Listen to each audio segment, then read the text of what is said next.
Boa tarde a todos. Sou o deputado federal Evair de Mello e, na condição de vice-líder do governo aqui na Câmara dos Deputados, estou no meu segundo mandato, vou ter a oportunidade agora de conversar com o nosso diretor de políticas para as escolas cívico-militares do Ministério da Educação. Agradeço aí a todos que nos acompanham, agradeço naturalmente ao Dr. Gilson, que nos está dando essa oportunidade de dialogar naturalmente como rede aberta pelo YouTube e pelo Facebook com todos os brasileiros.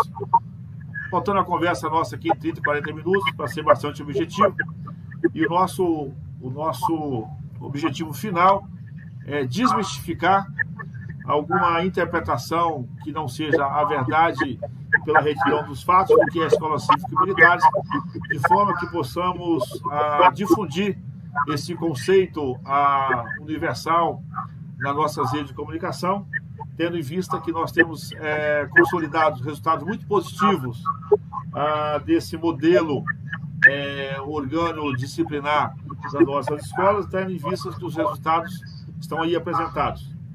Lembrando a você que eu sou um parlamentar, sou deputado federal pelo Estado do Espírito Santo, no meu segundo mandato, o Estado do Espírito Santo já tem hoje funcionando em 2 escolas municipais. A primeira dela no município de Montanha, uma escola já com um pouco mais de caminho percorrido, e a segunda escola nossa já funcionando no município de Viana, região metropolitana da Grande Vitória. Eu estou recebendo aqui, né, o nosso Gilson Passos de Oliveira, que é diretor de políticas para as escolas cívico-militares do Ministério da Educação. O Gilson, que tem um currículo vasto, muito enriquecedor, mas rapidamente, passando por aqui, ele é graduado como oficial do Exército Brasileiro, mestre em operações militares e ciências militares e inteligência militar. Também tem formação em altos estudos do curso de comando do Estado-Maior, mas também é pós-graduado em comunicação e marketing institucional pela Universidade Castelo Branco do Rio de Janeiro, extensão e capacitação em planejamento estratégico organizacional, e também capacitado em extensão e capacitação em elaboração de gerenciamento de projetos, um curso que nós temos a mesma formação, para a minha oportunidade. Pós-graduado em defesa nacional, pós-graduado em relações institucionais. Mas na área profissional, o Dr. Gilson foi adjunto de Relações Públicas do Centro de Comunicação Social do Exército, oficial da inteligência da 1ª Brigada de Artilharia Antiaérea, comandante do 2º Grupo de Artilharia Antiaérea, chefe do Estado-Maior da 9ª Brigada de Infantaria Motorizada, e na área de educação. Foi professor da Escola Superior de Guerra no Peru, em Lima, no Peru, professor da Escola Superior de Guerra no Rio de Janeiro, subdiretor de Educação Superior Militar e, na área governamental, coordenou e fiscalizou o controle da Autoridade Pública de Governança do Futebol da Secretaria Especial do Esporte do Ministério da Cidadania. E na área de administrativa, assim como também orgulhosamente temos o mesmo na formação, o Gilson também é formado em administração de empresas, e essa formação feita no seu estado do Rio de Janeiro. Doutor Gilson, boa tarde, obrigado pela oportunidade, seja bem-vindo a esse bate-papo a partir do parlamentar do Espírito Santo com todo o Brasil. Sua saudação inicial aí. Boa tarde, deputado Evair. É uma satisfação para nós, da diretoria das escolas cívico-militares, do MEC, participar dessa live com o senhor e esclarecer para o seu público, para o seu eleitorado, os pontos principais do nosso programa das escolas cívico-militares do MEC, porque esse programa foi implementado aqui no Ministério a partir do ano passado, por uma decisão do presidente Bolsonaro, e a gente vem seguindo essas diretrizes de implantar até o final de 2022, 216 escolas cívico-militares. Isso é uma diretriz do presidente, é uma diretriz também do nosso ministro, Milton Ribeiro, e completamos aqui, neste primeiro ano do projeto, a implantação de 51 escolas cívico-militares. E estamos agora nos preparando para o próximo ano implantarmos mais 54 escolas cívico-militares. É uma satisfação para nós estarmos falando do programa para o senhor. Naturalmente, obrigado pelas considerações e levo um grande abraço também ao nosso ministro, do qual nós temos um conceito muito alto, tanto da sua formação, do seu comprometimento com o sistema educacional brasileiro. Mas, assim, até uma informalidade, eu não era a primeira pergunta, mas eu quero dizer, o governo Bolsonaro, nosso governo, do qual orgulhosamente eu sou vice-líder, ele inicia em 2019, correto? As escolas cívico-militares, em alguns estados, existem anterior a isso, correto?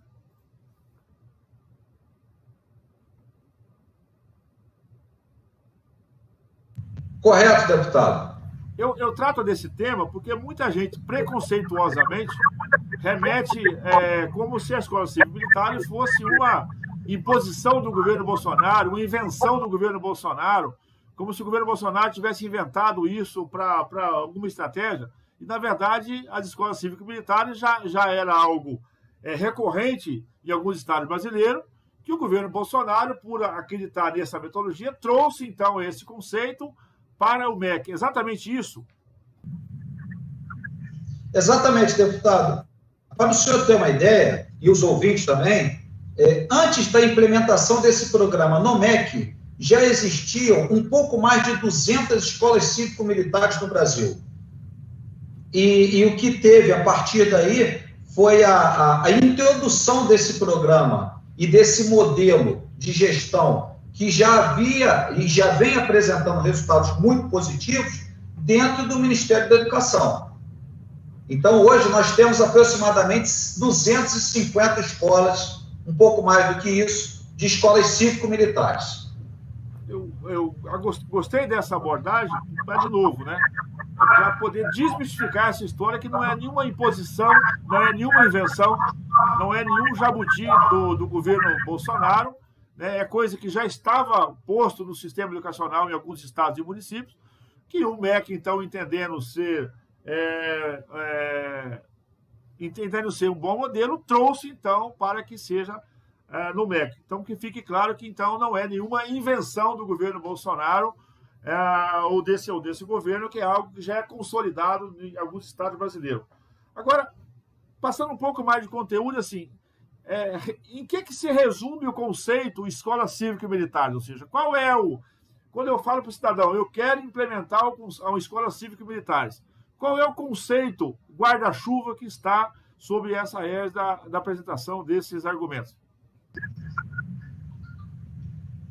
Bem, deputado, dentro desse universo de 250 escolas implantadas, a gente precisa entender que existem diferenças de gestão entre elas. Então, eu vou me direcionar aqui para o modelo que o MEC vem construindo.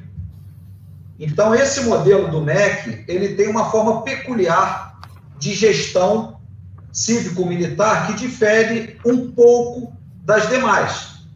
Embora todas elas exista uma participação de militares e de educadores no processo e na gestão. O modelo do MEC, ele se caracteriza por uma busca de excelência na gestão em 3 áreas: na área administrativa, na área didático-pedagógica e na área educacional.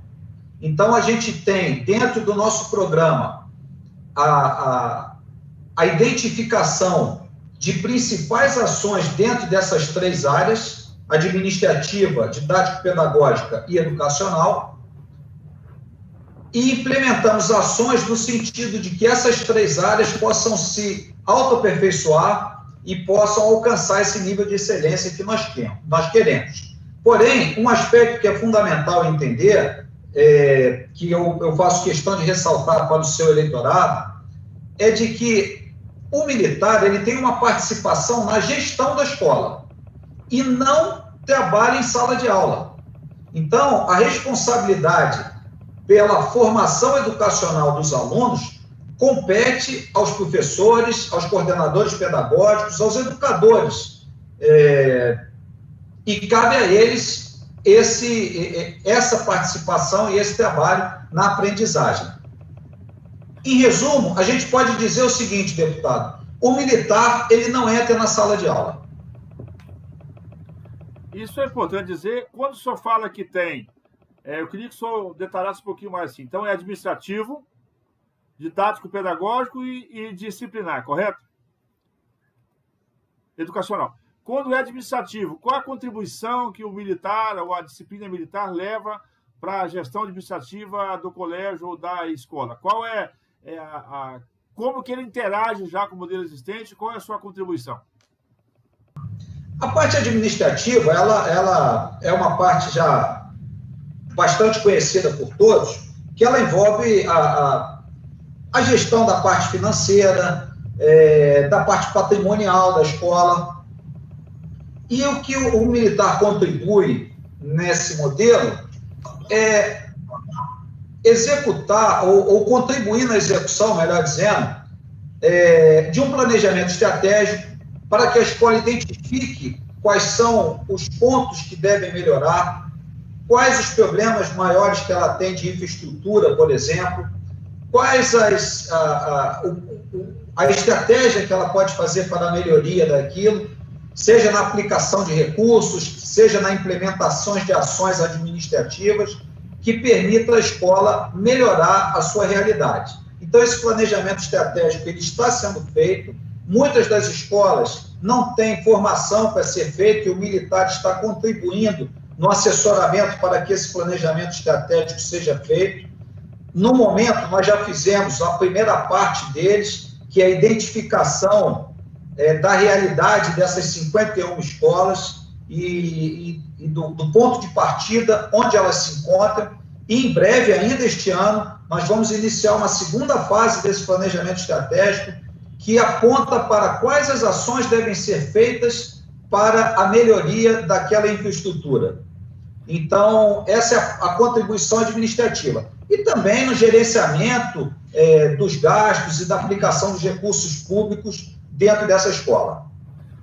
Até para poder, até um pouco da nossa formação também, até para o mundo privado, porque as pessoas, às vezes, usam muitas técnicas hoje no mundo gerencial que veio da escola militar. Planejamento estratégico, que todo mundo usa e todo mundo trabalha, o setor empresarial trabalha, e cada dia mais é uma ferramenta utilizada no serviço público, ela foi uma ferramenta desenvolvida pelos militares. Eu digo isso para poder desmistificar, dizer que os militares, a academia militar, tem uma contribuição efetiva, tanto com a sociedade organizada privada, quanto as empresas públicas. Então, assim, se você é de uma escola, se você é de uma empresa, se você é de uma prefeitura, se você é de um estado, em algum momento você participou da ferramenta chamada planejamento estratégico, metas por resultados, planejamento, meta por resultado, foco, objetivo, isso veio da academia militar, que ela veio de lá para o setor privado, que muitas vezes as pessoas falam assim, mas o setor público tem que copiar do privado. Para poder dizer que, nesse caso, foi a contribuição do setor privado e das instituições que trouxe do próprio Estado. São ferramentas que foram desenvolvidas e aperfeiçoadas pelos militares. O senhor falou da parte administrativa. Agora vamos para outra área que o senhor falou, da área didática pedagógica. Qual é a contribuição da academia militar, da formação militar, na área quando o senhor trata da questão didática pedagógica do colégio?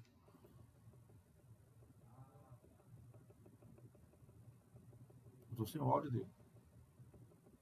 Nós estamos sem o áudio.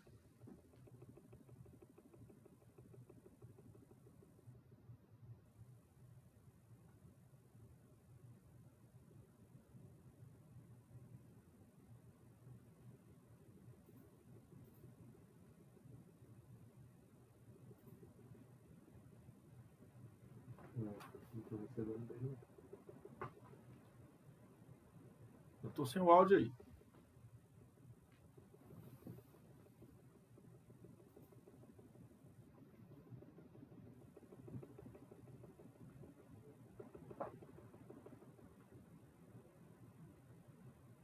Então, sem o áudio aqui, só um segundinho, vamos ver se resolve o problema.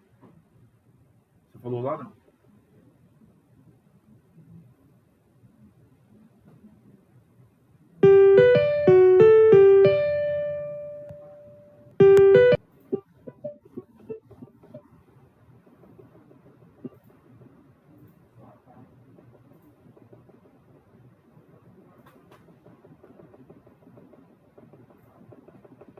você está fazendo? Eu estou colocando essa telinha aqui só para poder não ficar feio só vocês dois aqui.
Opa, estão me ouvindo?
2, 3.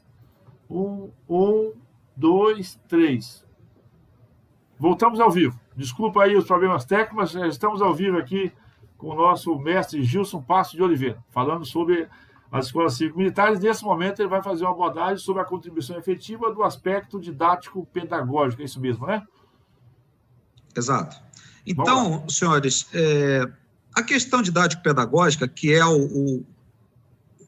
a segunda estrutura em que nós atuamos, ela tem por objetivo potencializar determinadas áreas existentes no processo de ensino e aprendizagem, que nós, na verdade, nos inspiramos nesses colégios militares que já existem no Brasil, tanto os das Forças Armadas quanto das polícias militares e corpos de bombeiro.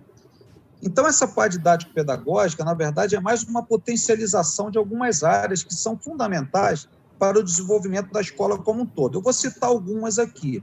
Por exemplo, ela potencializa, ou ela busca identificar ações para potencializar algumas áreas que gravitam em torno do processo de aprendizagem, mas que são fundamentais para eles. Por exemplo, a parte de psicopedagogia, a parte de supervisão escolar, de forma que se identifique se aquilo que está sendo ensinado em sala de aula é o que realmente foi planejado, a parte de apoio pedagógico, que tem por objetivo a melhoria do desempenho daqueles alunos com dificuldade, e a parte de avaliação educacional também, que é a parte que tem por objetivo verificar se as avaliações a que os alunos são submetidos, de fato, identificam os pontos curriculares que devem ser alvo da aprendizagem.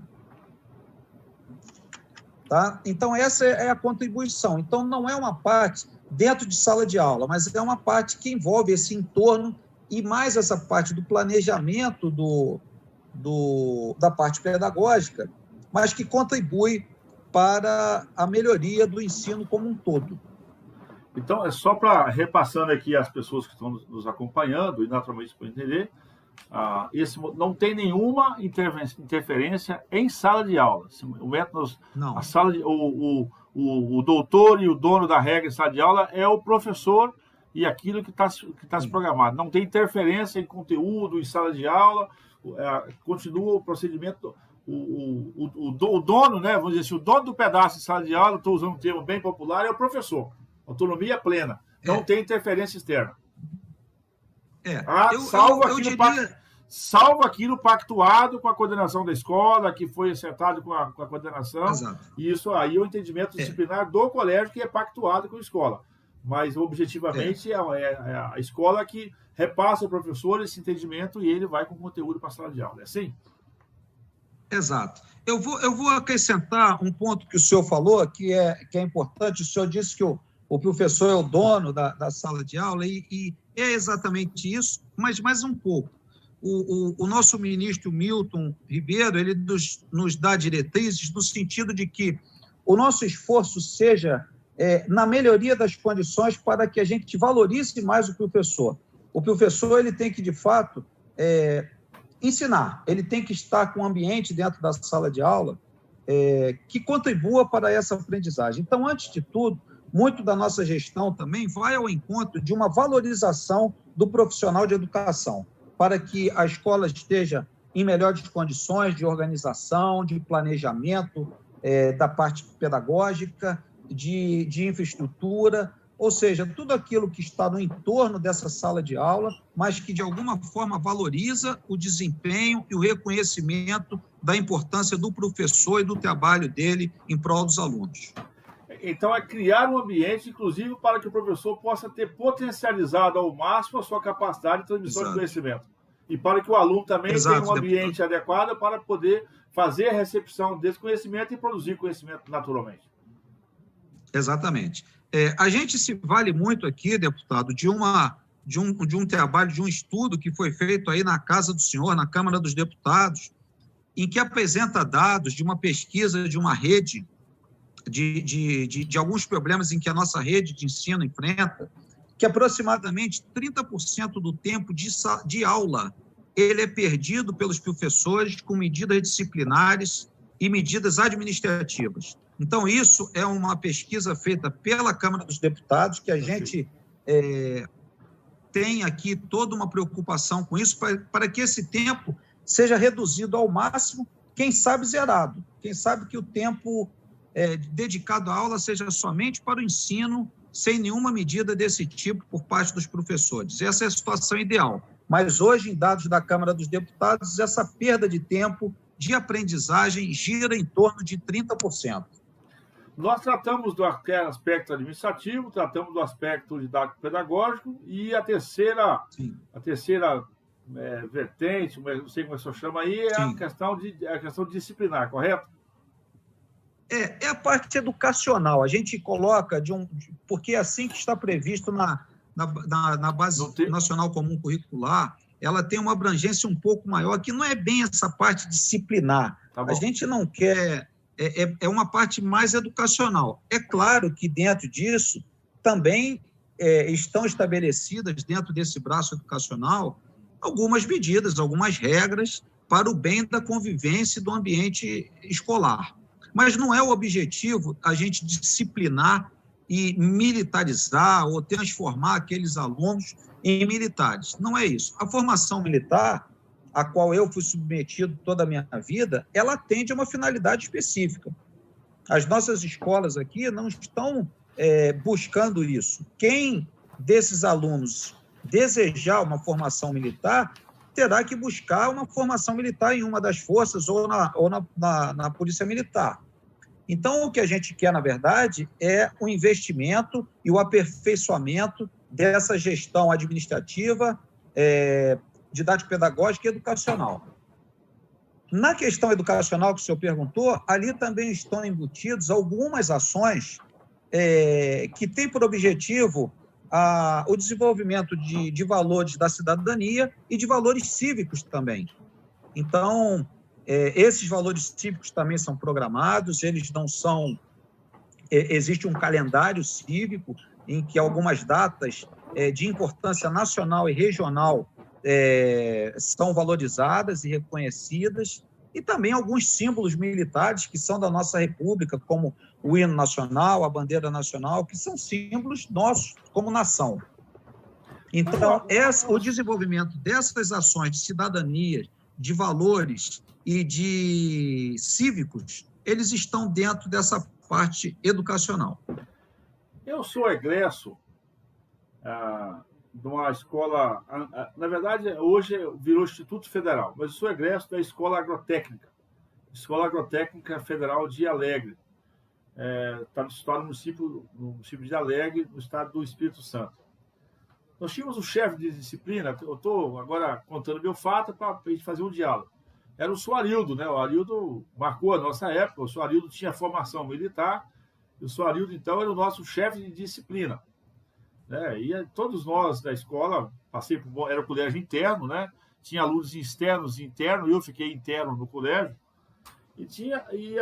na prática, né? Aquela coisa de, eu perguntando se é bem objetivo, né? O Soarildo era o uniforme muito rigoroso, conferia o material escolar, tínhamos a organização disciplinar no pátio, nós tínhamos regras de procedimento no pátio do colégio, organização da fila antes de entrar em sala de aula, cantava-se o hino 2 ou 3 vezes por semana, às vezes o hino da bandeira, às vezes o hino nacional ou outras menções, ou seja, o Soarildo era uma figura de uma espécie de uma espécie de um general nosso ali, e nós, adolescentes, com todo respeito, adorávamos, né? Porque assim, era uma espécie de um mito do nosso meio, e com certeza, por ser uma escola agrotécnica, né? Uma escola que veio ainda, hoje passou o Instituto Federal, eu pergunto, é um pouco disso, né?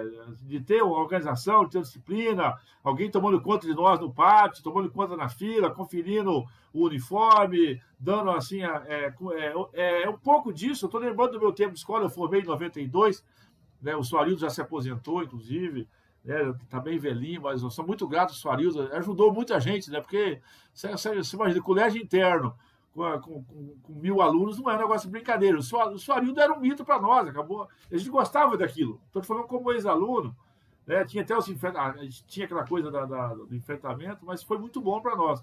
Eu pergunto, é um pouco disso? Não sei se o senhor conheceu essa escola de agrotécnicas, mas tinha a questão de cantar o hino, de conferir o uniforme, tudo disciplinar certinho, né? E o Sr. Arildo, na verdade, ele criava um ambiente para que o professor, então, em sala de aula, potencializasse o seu conhecimento. Isso foi muito importante para nós. Até porque a formação final nossa era ser técnico agrícola, e um técnico tem que ter disciplina, senão ele não consegue dar um passo à frente. É um pouco disso, na prática, do dia a dia. Deputado, eu acho que o exemplo do senhor é um exemplo feliz, realmente.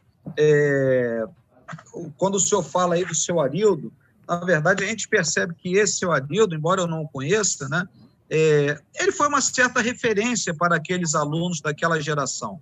Né, uma referência positiva, um exemplo que o senhor aí lembra dele com muito carinho. Né?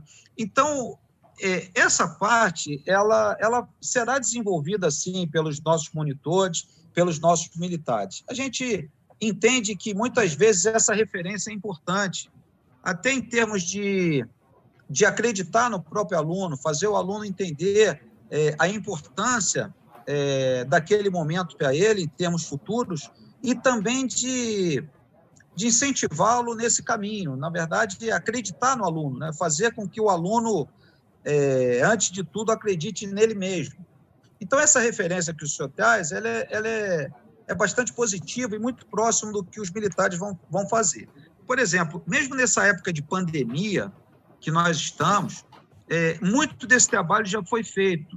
Por exemplo, muitos dos militares teve um papel preponderante na execução dos trabalhos, realizando algumas buscas, porque os alunos estavam não estavam na atividade presencial, conversando com os pais deles para que fosse identificado algumas dificuldades desses alunos e as razões para que os trabalhos não estavam sendo entregues e coisas desse tipo. Então, esse trabalho, de certa forma, ele já se iniciou, mesmo na pandemia.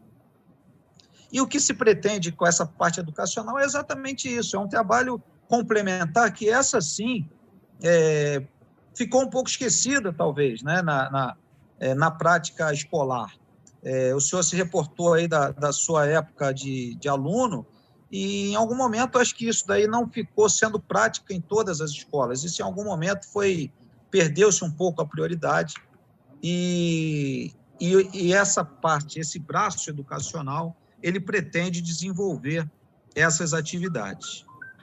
Só para finalizar o assunto do seu Arildo, a cada 2 anos tem na escola, lá, hoje é o IFES, o encontro dos ex-alunos. E no último, o seu Arildo estava lá, já está com seus 90 anos, e eu dou o retorno disso, que foi uma das pessoas mais fotografadas.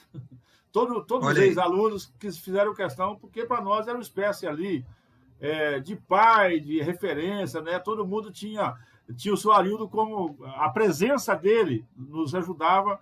E aquela história, é bem conselho de pai, né? E hoje a gente, depois de muitos anos, naturalmente, lembra assim, se eu tivesse escutado o seu Arildo tinha razão, né? Naturalmente a gente tinha uma subversão natural da própria adolescência, mas isso remonta como que as figuras também são importantes, ter referências de figura que nos ajudam nessa formação, e isso, com certeza, ajudou muito os nossos professores, né? Que tinha sempre aquela coisa, olha, vou chamar o seu Arildo, né? Então, isso cria para nós referências positivas, né? Que com certeza ajudou muito na nossa formação. Mas posso perguntar, todos os estados brasileiros podem aderir ao programa? Sim, podem aderir. Nós estamos, deputado, numa época de preparação para a emissão da nova portaria de adesão para 2021.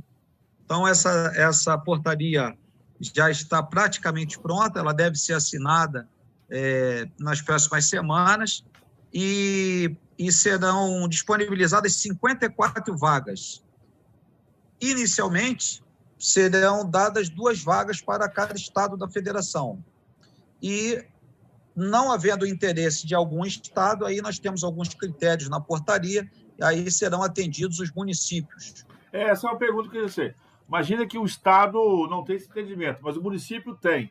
Então, é possível, quando o estado não fizer a manifestação, que o município o faça direto? Sim, é possível sim.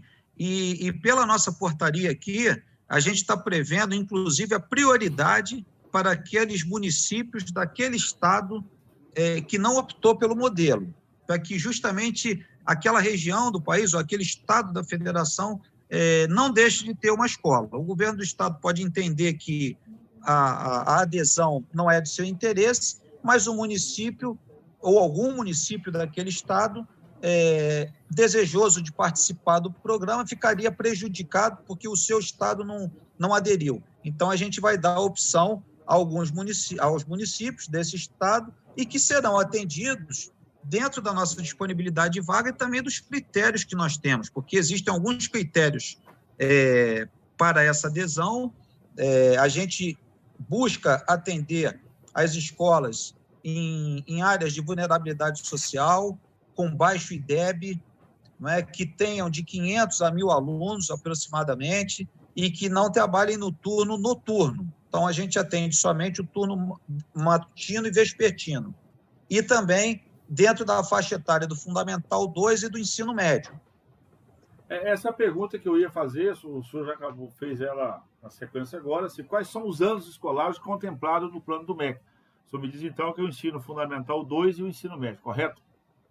Perfeito, correto. Mas quando é das prefeituras, as prefeituras normalmente, na média, né, essa etapa já está muito ligada ao Estado. As escolas, às vezes, escolas públicas, municipais, das prefeituras, às vezes trabalham com anos anteriores. É possível, no programa do MEC, atender aos municípios com anos anteriores, com a parceria direta com a prefeitura, ou o MEC fica restrito ao ensino fundamental 2 e ensino médio? Não, o MEC fica restrito ao Fundamental 2 e ao ensino médio. Nós não temos o programa para o Fundamental 1, porque a gente entende que é uma fase de adaptação e de assimilação do programa que não seria adequado. Então, a gente não trabalha no Fundamental 1. Mas quando o senhor disse do MEC, o senhor está naturalmente usando, se o senhor falar o militar, o senhor está falando das Forças Armadas. A prefeitura quer fazer uma parceria com o Estado. É possível usar a Academia Militar, a Polícia Militar do Estado, fazer esse programa com a prefeitura usando a Polícia Militar, a Academia Militar da Polícia Militar do seu Estado? Um programa independente ou similar? É possível, sim. Deputado, existem duas modalidades de emprego desses militares. Uma modalidade que é com militares das Forças Armadas e nativos, e aí, por exemplo, o município ele tem que ter, a gente tem esse levantamento aqui, para saber se naquele município existe um quantitativo de militares e nativos das Forças Armadas residindo ali naquela região, ou militares aí ativos ou inativos, dependendo da legislação de cada estado, das forças auxiliares. E ainda assim, tem município, e nós já temos isso no programa, que município contratou, então não foi nenhuma parceria, ele fez um edital e ele contratou esses militares para ter a escola cívico-militar. Esse militar da reserva, no caso, não vamos imaginar. Da reserva, contratou os militares inativos. Agora, isso não é imposto, tem a consulta pública, correto? Isso não é imposto, né? A comunidade escolar, ela, pelo procedimento do MEC, ela tem que ser ouvida. Exatamente, isso é uma exigência, isso está previsto também na portaria, é obrigatório que a consulta pública seja realizada. Então, mesmo o chefe do executivo desejoso de participar, ele tem que submeter a aprovação de uma consulta pública da comunidade escolar, porque tanto os professores, a direção da escola e os professores, quanto os alunos e os pais do aluno têm que ser ouvidos nessa consulta pública. E um assunto importante dentro disso, deputado, caso a consulta pública seja majoritariamente favorável à adesão ao programa, mas que tenha um aluno ou algum professor que não queira participar por alguma questão de foro íntimo, é dado a esse professor ou a esse aluno o direito de se transferir para outra escola. Então quem está ali voluntariamente. Muito, muito boa essa exposição, porque assim, o professor e o aluno não é obrigado, né, não é obrigado. Se tiver um entendimento da família, do professor que negar esse plano, aí ele é dado democraticamente a opção por outro método, uma transferência para outra escola, ou seja, é garantir o direito de educação dele. Perfeito, exatamente. Isso aí é um compromisso que nós temos com as secretarias de educação, que caso haja esse problema na escola, que a secretaria priorize a transferência desse aluno ou desse professor para outra escola. Agora, é necessário que o Estado dê alguma contrapartida para esse programa? Sim. O modelo, deputado, ele é uma construção feita pelo Ministério da Educação e também pelo ente federativo, seja ele o governo do Estado ou o governo municipal. E existem compromissos de ambas as partes nos dois modelos. Então, existe, sim, um acordo de cooperação técnico que é assinado entre o Ministério da Educação e entre o ente federativo, que determina as responsabilidades de cada um deles. Então, por exemplo, respondendo a sua pergunta, dentro das duas modalidades que nós temos hoje, se o ente federativo disponibilizar os militares, o MEC, a gente entra na modalidade recurso, que o MEC transfere recursos para o custeio da melhoria e do aperfeiçoamento desta escola. Isso é por aluno ou é um valor específico, já travado por cada escola? Não, a gente fez esse ano, deputado, a divisão igualitária para todas as escolas. Todas estão recebendo o mesmo valor. Para este ano foi assim. Os alunos, uma pergunta meio óbvia, mas só por curiosidade, se os alunos recebem uniforme, tem um uniforme padrão, é o uniforme tradicional que a escola usa ou tem algum modelo diferente? Não. Existe um modelo diferente, sim. Dependendo da modalidade, ou ele vai receber esse uniforme de uma parceria do MEC com o Ministério da Justiça, uma vez que esses uniformes, para barateamento de custo, a gente está numa negociação para que possa ser feito nas unidades fabris do sistema prisional, junto ao Ministério da Justiça, ou se não, se o Ministério da Defesa disponibilizar os militares para ali trabalhar, essa responsabilidade da aquisição de uniformes, ela vai ficar sob o encargo do ente federativo. E aí ele vai fazer o seu processo licitatório e adquirir, de acordo com o nosso regulamento, com a nossa normativa aqui do MEC, que estabelece um padrão de uniforme. Então, para o aluno, não tem custo? Não, aluno não tem custo nenhum. É importante frisar esse tema. Uma pergunta que as pessoas são muito recorrentes, ou seja, diante desse cenário, eu pergunto assim, o senhor já colocou muito bem, o militar não vai ocupar o cargo do diretor e nem do professor da escola, correto? Para deixar isso muito claro. Correto, exatamente isso. Nós não estamos ocupando esse espaço. Esse espaço é do professor e que nós respeitamos e nós queremos que ele trabalhe na formação que ele foi preparado para trabalhar. O militar que vai estar atendendo a escola, ele está na ativa, não? Ele é alguém que está na reserva, correto? Correto, inativo. Não há nenhuma redução da corporação da ativa para atender um objetivo do qual vai comprometer a função principal das Forças Armadas. Perfeito. Nem das Forças Armadas, nem das Forças Auxiliares, né? E nem das Forças Auxiliares. Já para a gente fazer os nossos encaminhamentos, qual que é a perspectiva que o MEC tem para os próximos anos? O senhor já disse alguns números, mas o que é no nosso planejamento estratégico, então, para 21, 22, ou seja, aonde nós queremos chegar, qual é o nosso plano de meta, né? Olhando nosso planejamento aí para os próximos anos?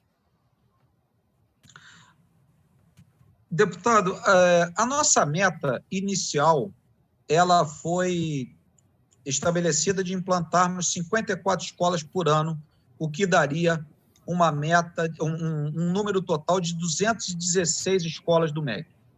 porém, esse número ele tende a aumentar, porque devido à aceitação da comunidade e do anseio da população, isso a gente pode ver até em outros estados da federação, e na procura do modelo, nós também estamos desenvolvendo a possibilidade de formarmos escolas a partir do alto-fomento, que seria, com o custeio dessa escola cívico-militar, sendo de alguma empresa, de alguma instituição que não seja dos cofres públicos.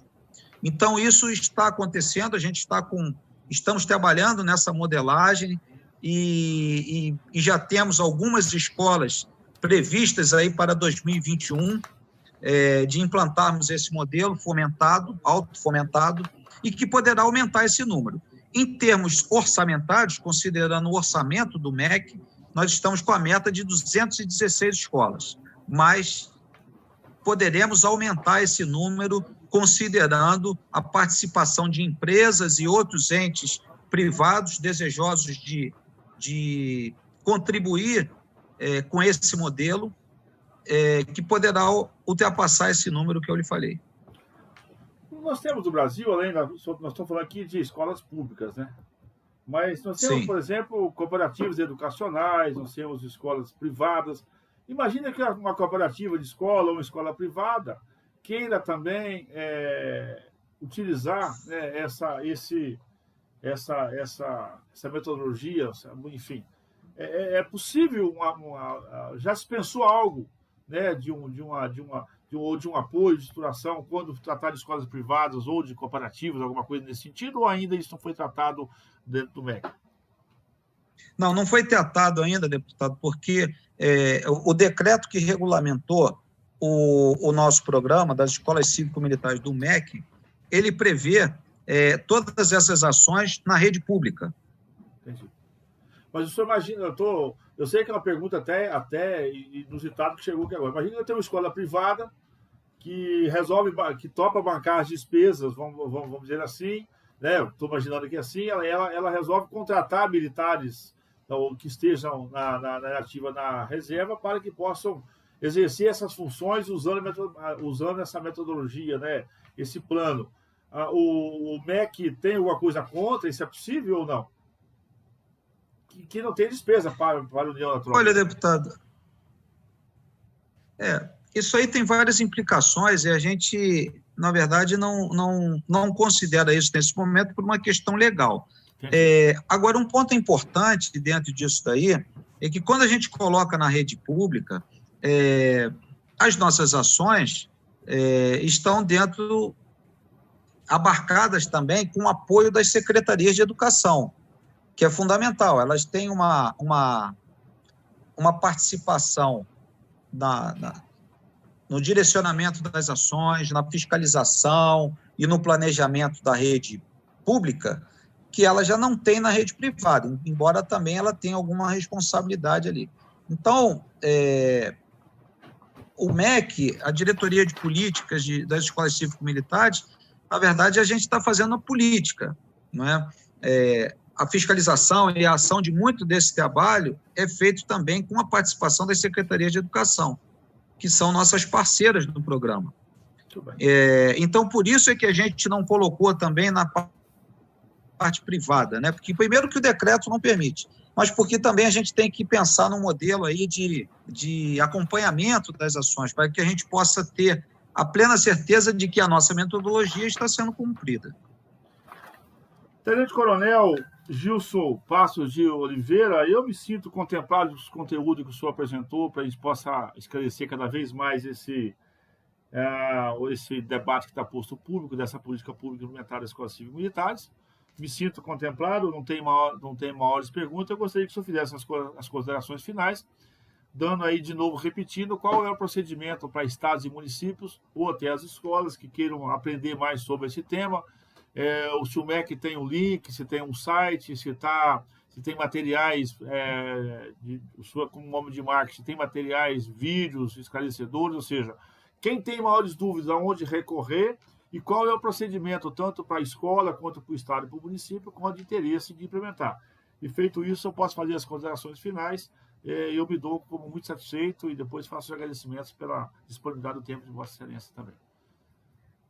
Ok. Deputado, um ponto que eu gostaria de ressaltar ainda, antes de apresentar as minhas considerações finais, e isso é uma diretriz também do nosso ministro Milton Ribeiro, é que todo esse programa ele seja implementado com a perfeita integração com os educadores. Então, esse programa ele está sendo feito, nós estamos dentro da Secretaria de Educação Básica, e eu posso garantir ao senhor e ao seu eleitorado que esse programa ele está sendo feito e acompanhado de uma forma muito integrada com a Secretaria, com os educadores. Eu tenho recebido todo o apoio dos educadores do MEC, dessa equipe, e que acompanha o trabalho e que dá o direcionamento especializado e profissional para a parte didático-pedagógica do programa.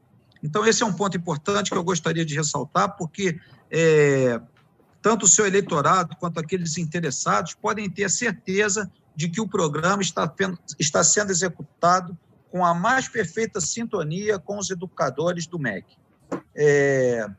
Quanto a essa participação, a outros esclarecimentos, eu indico o site, o portal do MEC, e que ali tem um link específico para as escolas cívico-militares, e ali tem várias outras informações a respeito do programa, bem como o e-mail institucional da nossa diretoria, e caso alguém queira enviar mais alguma pergunta, algum esclarecimento, via esse e-mail, será respondido por nós oportunamente. E eu me coloco à disposição do senhor e do seu eleitorado para, caso tenha alguma outra dúvida a respeito, a gente esclarecer. No mais, eu quero agradecer ao senhor a essa oportunidade. Os procedimentos da escola do Estado e do município também estão todos no site. Estão no site. Quanto à portaria de adesão, ela está sendo ultimada, ainda não foi assinado, mas tão logo seja assinado, será colocado também no site e será publicado em Diário Oficial da União, de forma que a gente dê a publicidade adequada à portaria. Tenente Coronel Gilson Passos de Oliveira, que é o nosso diretor de políticas para a Escola Civil Militar do Ministério da Educação. Muito obrigado pelo tempo. Tivemos aí um percalçozinho da tecnologia, mas foi superado. Agradeço a disposição e a boa vontade, a determinação disciplinar de Vossa Excelência, que rapidamente providenciou uma solução tecnológica. Isso mostra que o currículo de Vossa Excelência não é só teórico, né? Só naturalmente encontrou caminhos práticos também para que pudéssemos dar respostas aos brasileiros. Leve um abraço muito grande ao nosso ministro Milton. Eu tenho ótimas impressões, tenho ótimas, todas as minhas, destaco no ministro a sua forma serena de se comportar, mas muito objetiva, muito pragmática, do qual tem deixado realmente os parlamentares muito contentes da forma como tem muito resolutivo, né, as audiências, os encaminhamentos que o MEC tem feito. Coloco naturalmente toda a nossa vice-liderança aqui na casa para poder à disposição, então não só desse programa, como de todo o MEC, leva a todas as equipes do MEC que nós estaremos aqui, e uma saudação especial aos nossos irmãos capixabas. Honestamente, não sei se o senhor conhece, o senhor deve ter conhecido um pouco do nosso Espírito Santo, né? O senhor está convidado a ir ao Espírito Santo, mas ir ao Espírito Santo, eu tenho que comer a única muqueca do Brasil, porque está lá sendo preparado para o senhor, mas eu também estou convidado a comer o torresmo prensado, a melhor polenta do Brasil, a melhor carne de sol do Brasil. O Espírito Santo também, culturalmente, é um mar de diversidade, o chucrute lá, também, a nossa cultura pomerana também tem muito a oferecer de coisas típicas. Então, assim, naturalmente, eu estou fazendo esse passeio para tentar lhe convencer a também andar por todo o território capixaba, conhecer um pouco mais do nosso povo e da nossa gente, tomar do nosso café. Nosso café, atualmente, a semana passada fomos eleitos o campeão brasileiro de qualidade de café, que muito orgulha aos capixabas. Então, o Espírito Santo, mas por tudo isso também tem um povo acolhedor. Sempre digo que é um estado pequeno, mas não é pedaço, né? E, naturalmente, um preceito bíblico construído sobre a pedra, porque nós somos o maior produtor e exportador de rochas ornamentais do Brasil. Então, o Espírito Santo não está sob a areia, embora tenha muita praia. A nossa estrutura também é muito sólida, construída sobre a pedra.